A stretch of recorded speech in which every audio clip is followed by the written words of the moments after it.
Bonjour monsieur. Bonjour. On vous rencontre pour faire un point sur les élections qui approchent, puisque nous sommes à 5 mois des municipales. Qu'en est-il à Toulon pour le centre? Pour le centre à Toulon, c'est surtout le mouvement démocrate qui est en train de constituer une liste autonome, puisque nos demandes de rendez-vous aux autres partis n'ont pas été honorées, ni avant, ni après l'épisode de Brignoles. Donc on va essayer de monter une liste autonome, centriste, indépendante et ouverte sur la société civile. Mais alors, en quoi votre liste serait différente des deux grands courants représentés par l'UMP en la personne d'Hubert Falco et du Parti Socialiste en la personne de Robert Alfonsi? La différence, c'est que nous, on a un projet sur lequel on travaille.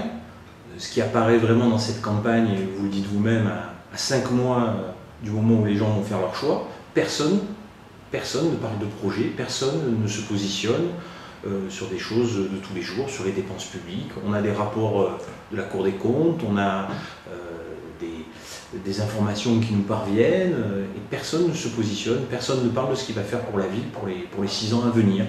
On parle d'alliance, on parle national, on parle... Mais localement, moi je ne connais pas le projet de M. Falco pour les 6 ans à venir, je ne connais pas le projet de M. Alfonsi pour les 6 ans à venir, et je ne connais pas le projet du Front National pour les 6 ans à venir. On est dans l'anathème et dans les grandes idées, mais on n'est pas sur ce qui devrait intéresser les Toulonnais et les Toulonnaises, c'est-à-dire les projets précis. Mais est-ce pas là le problème qu'on a pu rencontrer par exemple à Brignoles et qui amène des grandes surprises au soir des élections? Exactement, c'est le problème qu'on rencontre en France depuis 30 ans. On fait débattre les gens sur des clivages, mais on ne leur parle pas de leur quotidien, on ne parle pas de l'école, on ne parle pas de la sécurité. On lance des grands projets, mais on n'a pas le début de l'argent pour le faire. Et on sait que, notamment la sécurité, notamment l'emploi, il y a des problèmes financiers au départ. Alors on a de l'argent qu'on distribue pour un tas de choses, mais on n'a pas d'argent pour régler les vrais problèmes. Et nous, on pense que c'est vraiment une question d'argent. Donc on peut compter sur la présence d'une liste du centre? On va essayer d'aller au bout, c'est-à-dire que au bout, pour être très clair, puisque nous on est très transparent et on dit la vérité, c'est 60 personnes et c'est surtout 30 000 € pour faire une campagne correcte, c'est-à-dire avoir des affiches, avoir un lieu de réunion. Le côté financier est important puisqu'il y a 6 ans on avait présenté une liste, mais malheureusement on n'avait pas fait 5% et je vous garantis que notre tête de liste notamment avait eu du mal à boucler les comptes. Mais quand on parle du centre, c'est un centre renouvelé, puisqu'au niveau national, en ce moment, on parle d'un rapprochement du MoDem et de l'UDI. Oui, il y a un rapprochement. On a été séparés par l'histoire, clairement, mais ce qui nous rapproche, notamment cette idée européenne, que l'Europe n'est pas notre problème, mais l'Europe est notre solution, sur la gestion, sur essayer d'être le plus gestionnaire possible dans les collectivités, sans voir la couleur ou l'idéologie, mais les problèmes concrets de tous les jours. Ça nous rapproche. Nous, dans le Var, on est déjà en contact depuis des années. On n'a jamais vraiment perdu le contact, que ce soit avec le nouveau centre de Jean-Pierre Collin ou le Parti radical de Josy Chambon.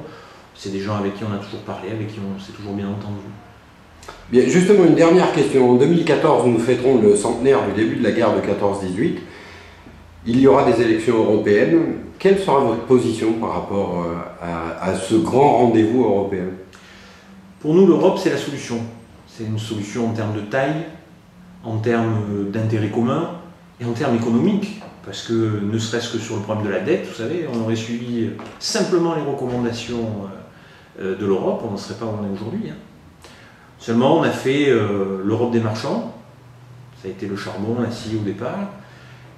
Et après, il y a eu une dérive administrative et les politiques ne sont plus vraiment représentés.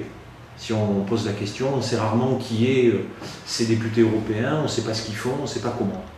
Alors nous, c'est clair, on est pour un fédéralisme, pour aller vers un fédéralisme, c'est-à-dire une grande nation, comme les États-Unis peuvent être une grande nation. Et je vous garantis que les Texans et les New-Yorkais, ils sont très très différents, mais ils ont cette chose en commun, ce bien commun qui est leur grand pays et ce qui fait leur force. Bien écoutez, dans le prochain semestre, ça aura le mérite d'alimenter quelques idées. Nous viendrons vous voir si vous le permettez. Il n'y a aucun souci, notre projet est ouvert, il est sur les réseaux sociaux Et les gens qui le lisent nous posent des questions, donc c'est assez intéressant. À très bientôt. Au revoir, merci.